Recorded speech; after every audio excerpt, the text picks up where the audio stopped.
하나님의 말씀 함께 봅니다. 이사야서 5장 7절 말씀입니다.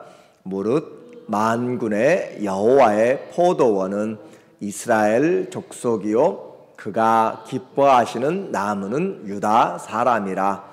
그들에게 정의를 바라셨더니 도리어 포학이요 그들에게 공의를 바라셨더니 도리어 부르짖음이었도다. 아멘. 오늘은 삶의 변화 7번째로 기대, 실망, 심판이라고 하는 주제로 말씀을 같이 나누도록 하겠습니다. 예언서 또 선지서의 내용은 오늘 내가 맞이하고 있는 삶이 하나님 앞에서 어떤 삶인가를 말씀을 통하여서 보여주고 있습니다. 그래서 심판이 우리에게 되어졌다면 그 심판이 그냥 우연히 재수없어서 된 것이 아니라 하나님의 손 안에서 이루어지고 있다라고 하는 것을 보게 만드는 것이에요. 그래서 말씀을 통하여서 세상을 잘 분별하도록, 시대를 분별하도록 내 삶이 올바로 가고 있는가라고 선지자들은 계속 말씀을 전하면서 우리의 삶을 하나님께로 돌아오도록 외치는 자들이에요. 그래서 심판 중에 있고 그것을 깨닫는 자는 하나님의 위로의 말씀과 회복의 말씀을 함께 전하여 주게 됩니다. 그래서 지금 이 순간이 하나님의 손에 있음을 우리는 오늘도 또 하나님의 손에 있음을 우리가 기억하면서 살아가도록 그렇게 외치는 거죠.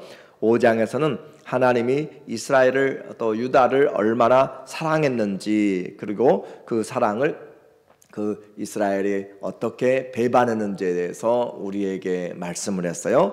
이제 그 하나님 앞에 사랑을 받은 자, 그 사람들을 이 5장에서 지금 말씀하고 있는데, 떠돌이 그 노래꾼처럼 옛날에 장터나 시장 때 그래 떠돌이 노래꾼들이 노래를 하면서 그렇게 삶을 이어갔던 그런 사람들이 있는 것처럼 오늘 이 이사야서 5장은 포도원의 노래라고 하는 것으로 이사야가 노래함으로써 그들로 하나님의 말씀을 듣도록 그렇게 하는 내용이에요. 그래서 이 이사야가 가서 노래를 하고 백성들을 모아서 이 노래를 들려주는데 포도원의 노래를 하고 있습니다. 1절에 보니까 나는 내가 사랑하는 자를 위하여 노래하되, 내가 사랑하는 자의 포도원을 노래하리라. 포도원, 포도즙, 야인이라고 하는 히브리어에서 오늘날 와인이라고 하는 그런 영어 단어가 유래됐어요. 그래서 이 포도는 이스라엘 민족에서 가장 귀하고 또 대표적인 그런 과일의 상품입니다.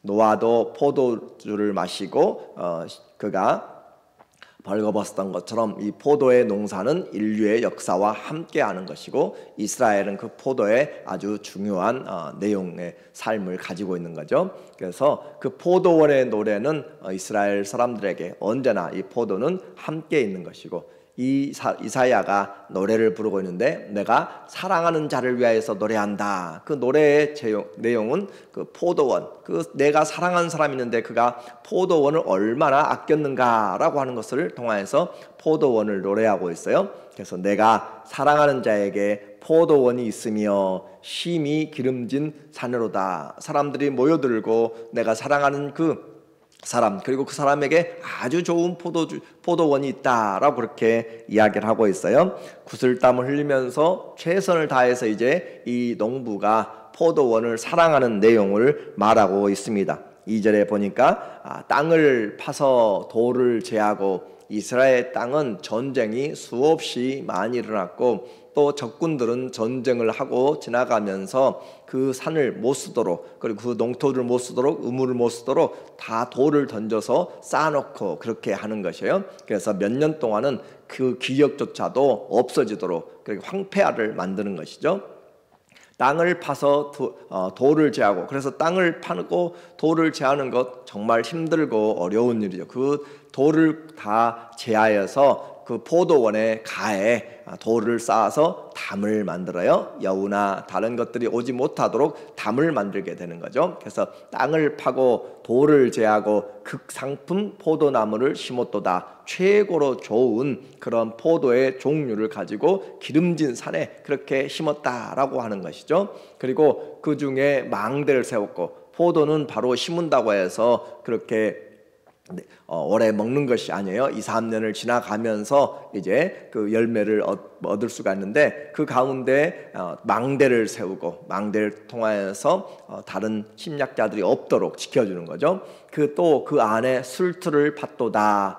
좋은 포도 맺기를 바랐더니 들포도를 맺었도다. 농부가 사랑하는 자가 그렇게 최선을 다하여서 일을 하고 땀을 흘리면서 최상의 포도를 심었는데 기다리는 것이죠. 시간이 지나가면서 기다리는데 좋은 포도 맺기를 바랬더니 들포도를 맺었도다 라고 포도에 필요한, 그 포도 농사에 필요한 모든 것을 아끼지 않고 다 했습니다. 그런데 여기서 들포도라고 하는 것은 셔서 또 작아서 상품의 가치가 없고 먹을 것으로도 그렇게 합당하지 않는 그런 열매예요. 돌포도, 쓴포도입니다. 아무것도 할 수가 없다.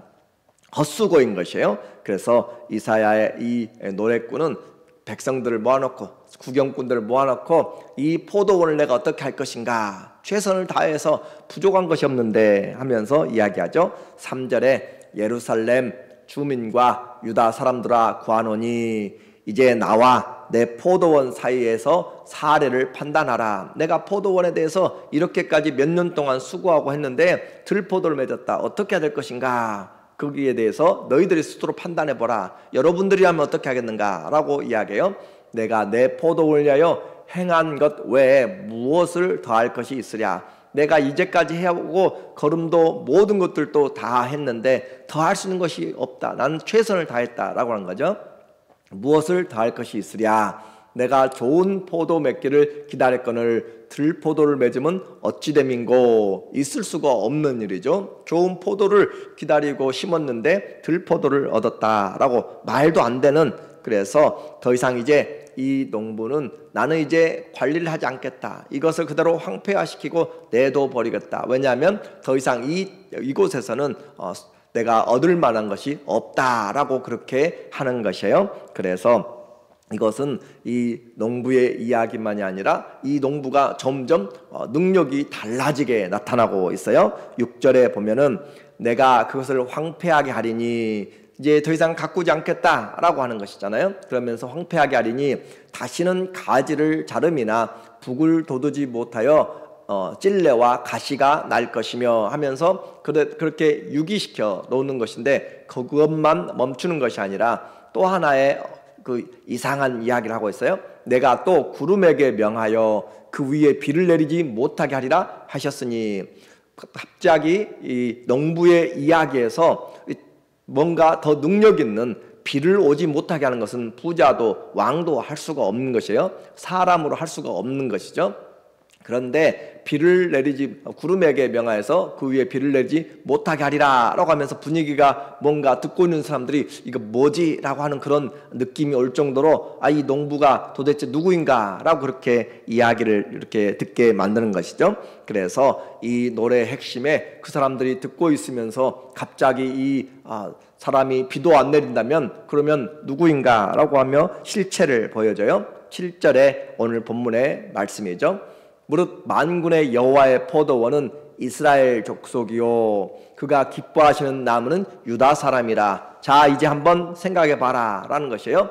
그 농부는 바로 내가 사랑하는 농부는 만군의 여호와 하나님이시다 라고 하는 것이고, 그 만군의 여호와의 포도원이 바로 가장 잘 기름진 산에 모든 것을 가꾸어서 망대를 세우고 돌을 제하고 극상품을 심어서 가꾸어 놓았던 그것이 바로 이스라엘이다. 이스라엘 족속이고, 그리고 그가 기뻐하는 나무는 유다 사람이라 라고 그렇게 표현을 해요. 그런데 그들에게 정의를 바라셨거늘, 이 정의가 좋은 포도였죠. 좋은 포도는 바로 정의를 바라셨는데 도리어 포학이라 아주 사납고 싸우고 도무지 말이 안 되는 그런 삶을 그들이 싸우게 된 것이에요. 그래서 이 정이 미시파트라고 하는 그 단어와 미시파흐라고 하는 단어 끝만 달라요. 미시파트는 정이고 미시파흐라고 하는 것은 이 포악인데, 그러니까 모양은 비슷해요.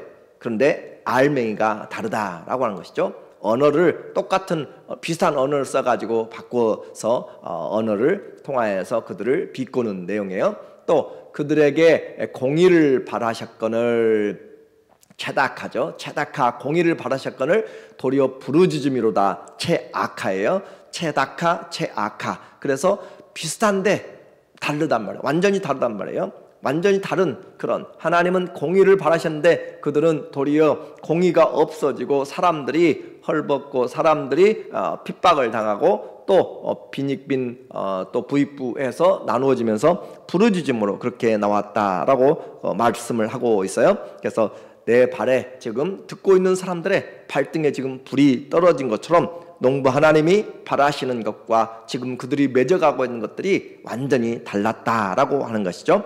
하나님은 공의와 정의를 바라셨는데 유다가 맺은 열매는 서로 죽이고 등에 칼을 꽂는 그런 포악한 것과 희생자들의 애통소리가, 부르짖음이 너무나 크다라고 하는 것으로 지금 이 땅을 바라보고 말씀하고 있어요. 그래서 이와 같은 사실을, 그들의 상황을 보면서 하나님은 이제 죄에 대하여서 심판하십니다. 하나님이 기대하셨어요. 그러나 그들이 맺어놓은 열매는 실망하기에 충분했습니다. 어떻게 하랴? 라고 했을 때 그들은 모두가 다 그런 것은 다 버려야 된다라고 생각하는 것이죠. 스스로 마치 다윗이 밧세바와의 그런 간음의 사건을 통하여서 그를 깨닫게 하기 위해서 하나님이 나단 선지자를 보내서 이야기를 하잖아요. 부자가 있는데 그 부자에게 손님이 와서 그가 자기 양떼 중에서 잡지 아니하고 가난한 자 양 한 마리만 있는데 그 가족처럼 그렇게 같이 살고 있는데 그 양을 빼앗아다가 손님을 대접했다. 당신은 어떻게 하겠는가? 이런 사람 있는가? 당장 죽여라 라고 하면서 사형 선고를 자기 자신에게 내리도록 그렇게 이야기한 것처럼 오늘 포도원에 대해서 하나님이 이렇게 기름진 산에다가 최선을 다해서 했는데, 돌보았는데 해와 비도 때를 맞춰서 다 해줬다는 것이죠. 그런데 너희가 맺은 것이 이와 같이 부르짖음과 애통의 비통한 소리들만 나타나고 있다. 어떻게 할 것이냐라고 그렇게 이야기한 내용이에요. 그래서 하나님은 죄를 지적하십니다. 그들이 왜 이렇게 정의롭고 공의로운 그런 삶을 이루지 못했는가?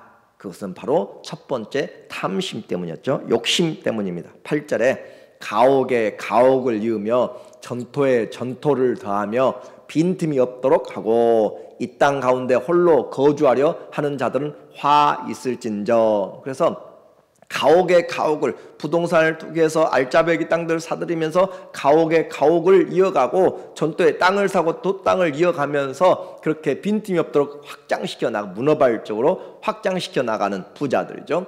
이 땅 가운데 홀로 거주하려는 자들은 내가 내 땅을 밟지 않고는 지나가지 못한다 라고 하는 그런 유지들로 그렇게 살아가는 자들은 화 있을진저. 이 이사야서 5장에서는 6개의 화가 나옵니다. 그들이 당해야 될 지금 첫 번째 나오는 것이 바로 이와 같은 탐심, 욕심이었어요. 부동산 투기로 인하여서 모든 것들을 사고 그렇게 사람들을 쫓아내게 되는 사람들. 그러나 그와 같이 하지만 내가 땅을 많이 사고 많은 걸 가지고 자기들은 계획을 세우고 하지만 하나님은 그 땅을 전부 다 쓸모없는 땅으로, 열매 없는 땅으로 바꾸어 버리실 거예요. 그렇게 해서 하나님이 9절에 만군의 여호와께서 내 귀에 말씀하시되 정령이 허다한 가옥이 황폐하리니 크고 아름다울지라도 거주할 자가 없을 것이며. 그들이 아름답게 집을 지어놔요. 지금 중국의 많은 건물들, 수만 개의 그 빌딩들이 다 완공이 되지 못하고 비어있고 유령화 돼가고 있는 그런 부동산 침체로 그렇게 되어 있는 것처럼 정령이 허다한 가옥이 황폐하리니 크고 아름다울지라도 거주할 자가 없다. 뿐만 아니라 너희가 전토의 땅을 샀는데 그 땅에 가서 많은 것을 심어도 걷지 못한다. 만약에 우리가 그곳에서 100만 불을 투자했다라고 하면은 그곳에서 걷어내는 것은 이제 10,000불밖에 걷지 못한다. 그런 식으로 하나님께서 이야기를 하시면서 그들의 삶의 욕심을 완전히 꺾어내도록 만드는 거예요. 텅 비게 만들 것입니다. 그리고 두 번째 하나님이 그들을 책망하시는 화는 바로 쾌락이었어요. 잘못된 탐닉된 자들. 11절에 아침에 일찍 일어나 독주를 마시며 밤이 깊도록 포도주에 취하는 자들은 화 있을진저. 아침에 일찍이, 아침 밥을 먹기 전에 먼저 새벽에 술을 먹고 시작하는, 아침밥도 먹기 전에 식전 술잔을 들고 밤이 맞도록 코가 비뚤어지도록 마시며 밴드까지 동원해서 그렇게 술판을 벌리는 그런 사람들을 자기들 일에는 온갖 돈을 쏟으면서 쾌락을 위하여서 하는데 하나님 앞에는, 하나님과에는 전혀 무관한 사람들. 그래서 밤이 깊도록 포도주를 취하는 자들은 화 있을진저. 그들이 연회에는, 그들의 모이는 그 모임들에는 수금과 비파와 소고와 피리와 포도주를 갖추었어도, 각양의 것들을 다 갖추어서 고급 밴드까지 했지만 여호와께서 행하시는 일에 관심을 두지 아니하며 그의 손으로 하시는 일을 보지 아니한도다. 자기를 위한 삶이죠. 자기를 위하여서 모든 것을 하지만 하나님에서는 무관심한 것. 우리는 너무 상위 1% 그렇게만 생각한 것이 아니라 오늘 우리에게도 똑같이 적용을 해야 되는 것이에요. 그래서 저 사람들은 그렇지가 아니라 오늘 내 삶에서도 하나님 앞에 나는 어떻게 하고 있는가라는 것이죠. 그래서 주의 나라와 일에는 무관심하면서 친구와 아니면 자기의 일들에 대해서는 아낌없이 그렇게 행하는 그런 사람들. 그래서 이와 같은 삶에 대해서 하나님은 그들을 책망하시고, 또 거짓을 밥 먹듯이 하는 사람들, 거짓에 대해서 하나님이 화를 명하신다라고 하는 거예요. 18절에 보니까 거짓으로 끈을 삼아 죄악을 끌며 수레줄로 함같이 죄악을 끄는 자는 화 있을진저. 소가 멍에를 메고 그 짐을 끌어가잖아요. 그런 것처럼 그 짐을 끌어가는 것처럼 그 거짓은 거짓으로 그 인생을 끌어간다 그 말이에요. 거짓으로 끈을 삼아서 죄악을 끌어가며, 그것이 얼마나 사람들에게 지금 많이 퍼져 있는지. 인생에서 나가면 거짓말이에요. 그래서 그렇게 거짓말을 행하는 그런 사람들, 인생을 끌어가는 사람들, 그 사람들에게 화가 있도다라고 하는 하나님의 말씀. 그들이 지금 듣고 있으면서 삶이 어떻게, 나는 어디에 해당되는가, 그리고 나는 삶을 어떻게 돌이켜야 될 것인가, 그리고 그들은 선과 악을 바꿔가지고 그렇게 살아가는 모습에 대해서 화가 있다라고 20절에 이야기해요. 악을 선하다 하며 선을 악하다 하며 흑암으로 광명을 삼으며 광명으로 흑암을 삼으며 쓴 것으로 단 것을 삼으며 단 것으로 쓴 것을 삼는 자들은 화 있을진저 라고 이야기하면서 화에 대해서 선과 악이 완전히 뒤틀려 버리고 뒤바뀌어지고 거꾸로 된 것. 요즘은 사회에서 또 부모들도 그러잖아요. 우리에게 그 사람이 무엇보다 돈이 있으면 된다라고 하는 것이고, 뭐 어떻게든지 잘 살면 된다라는 것으로 바꿔버리고, 어떻게든지 내가 행복하면 된다라고 바꿔버린 것이죠. 선과 악으로 바꿔진 거꾸로 된 세상.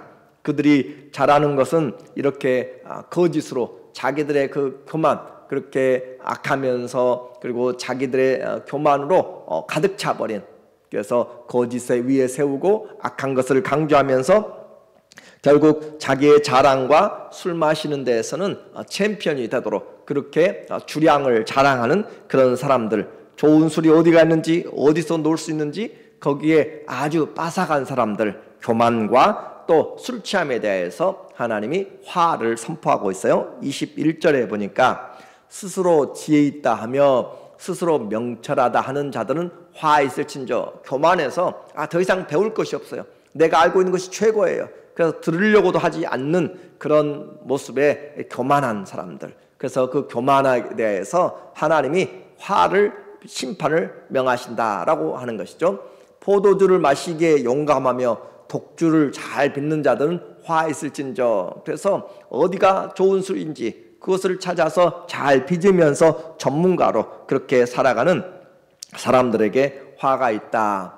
그들은 뇌물로 말미암아 악인을 의롭다 하고 의인에게서 그 공의를 빼앗는도다. 그러니까 자기의 쾌락을 위하여서는, 자기의 즐거움을 위하여서는, 자기의 일들을 위하여서는 누구든지 자기에게 봉사를 해야 되고, 그래서 네로라라고 하는 그런 사람들에게 대하여서 하나님이 심판을 지금 명하고 있다라는 것이죠. 이제 그들에게 하나님이 준비하신 심판입니다. 그들은 잘 되는 것 같았어요. 모든 사람들 위에 서서 잘 되는 것 같았는데, 그러나 하나님이 그들을 위한 놀라운 심판을 지금 계획하고 있는 것이죠. 24절에 이로 말미암아 불꽃이 구루터기를 삼킴같이 마른 풀이 불 속에 떨어짐같이 그들의 뿌리가 썩겠고 꽃이 티끌처럼 날리리니, 하나님께서 그들을 불로 다 쓸어버리신다라는 그런 표현이죠. 그들이 만군의 여호와의 율법을 버리며, 이제 우리가 들어야 될 가장 결론이죠. 그들이 이와 같이 죄악 가운데서 탐욕과 또 욕심과 쾌락과 교만과 거짓과 술 취함과 방탕함이죠. 그렇게 방탕함에 다 이렇게 선을 거짓으로 바꿔버린 가장 근본적인 요인이 무엇인가? 하나님의 말씀을 버렸기 때문에. 우리는 계속적으로 반복하고 있어요. 가장 이스라엘에 지금 심판받는 이유가 뭔가? 유다가 심판받는 이유가 뭔가? 예배가 잘못되었기 때문이에요. 예배가 올바로 세워지지 못하면 인격이 무너지고 윤리가 무너지게 되고, 하나님을 공경하지 않으면 부모를 제대로 공경하지 않습니다. 하나님을 두려워하지 않기 때문에 도둑질하고, 하나님을 두려워하지 않기 때문에 우리가 거짓을 하고 십계명들을 어겨가는 것이죠.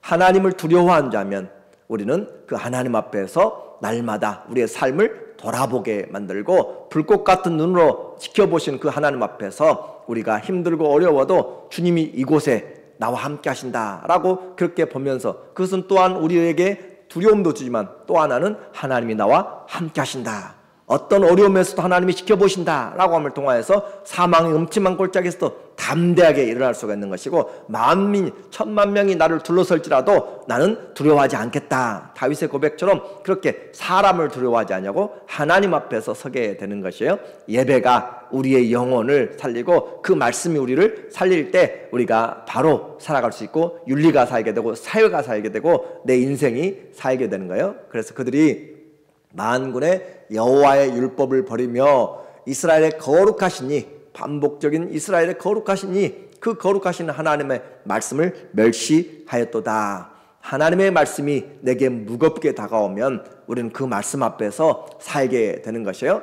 아버지의 어머니를 존경한다라고 하는 것은 돈 많이 주는 것이 문제가 아니라 그분의 말씀이 어떤 것이든지 무겁게 듣는 것이죠. 내가 귀찮아도 무겁게 듣는 것, 그것이 공경이라는 것이에요. 그것이 하나님께 영광도 마찬가지예요. 하나님의 영광을 우리가 돌리는 것은 주의 말씀을 우리가 무겁게 받는 것이에요. 그래서 그 말씀을 가볍게 듣지 아니한다. 하나님의 말씀이 생명이지만 그 생명을 버림으로써 그들은 심판을 그렇게 맞이하게 됩니다. 엄청난 회오리 바람이 불어오기 시작하고 폭풍우가 불어오기 시작하는 것이죠. 28절에 그들의 화살은 이제 하나님이 그들이 알지 못하는 멀리 있는 나라를 불러 세우는 것이에요. 그들이 깃대를 세우고 깃발을 높이 올리고 아주 전군이 준비할 그런 전쟁의 준비를 가지고 달려오고 있는 거예요. 그들의 화살은 날카롭고 모든 활은 당기졌으며 모든 것이 만반의 준비가 되었다라는 것이죠. 그들의 말굽은 부싯돌 같고 병거 바퀴는 회오리 바람 같을 것이며 아주 뛰어나게 준비된 그런 자들이 지금 달려오고 있는 거죠. 그들의 부르짖음은 암사자 같을 것이요 그들의 소리지름은 어린 사자 같을 것이라. 그들이 부르짖으며 먹이를 움켜 가져가 버려도 건질 자가 없으리로다. 하나님이 이방인을, 아수르를, 바벨론을 들어서 이스라엘을 징계하시는 계획을 지금 가지고 있습니다. 바다같이 몰아치고 또 하나님이 어둠 속에서 공포처럼 달려들어서 모든 소망을 다 꺾어버리는, 하늘 위를 가려버리는 그런 어둠이 찾아오게 되는 거예요. 30절에 그날에 그들이 바다 물결 소리같이 백성을 향하여 부르짖으리니 그 사람이 그 땅을 바라보면 흑암과 고난이 있고 빛은 구름에 가려서 어두우리라. 모든 것들이 다 끝나게 되어버리는, 소망이 사라져버리는, 빛이 사라져버리는 그런 것으로 하늘을 덮어버리는 절망의 시간, 심판의 시간을 지금 맞이하게 될 것이다. 아시리아와 바벨론의 공격을 통해서 유다가 결국 멸망하게 될 것을 지금 선포하고 있습니다. 이사야는 지금 유다를 침략할 이방 군대를 하나님의 도구로 지금 사용하셔서 엄중한 심판을 지금 이사야의 노래를 듣고 있는 자들에게 말하고 있어요. 하나님의 말씀은 이렇게 심판으로 들려지지만 그러나 그 말씀에서 회개하고 돌이키면 구원의 은혜가 있습니다. 하나님은 우리를 향한 사랑의 열매를 기대하고 있는 것이에요. 지금이 바로 그 열매를 맺을 때입니다. 좋은 나무는 열매로 안다고 그랬어요. 열매로 나무를 안다. 내 신앙생활 수십 년 직분이 무엇인지 거기에는 하나님은 장로고 목사 그게 중요한 것이 아니라 하나님의 성도로 우리를 부르셨고 그 하나님의 말씀 앞에서 내가 어떤 열매를 맺었는가, 그 열매가 우리를 이야기한다라고 이야기했어요. 하나님의 이름을 부르면서 내가 하고 있는 일이 거짓과 또 교만과 또 방탕과 욕심과 탐심과 다른 것들로 나의 성을 쌓아간다면 하나님을 기쁘시게 하지 못합니다. 아침부터 저녁까지 바쁘게 움직이면서 살지만 하나님의 이 좋은 열매들을 맺지 못하면 하나님의 뜻은 분명해요.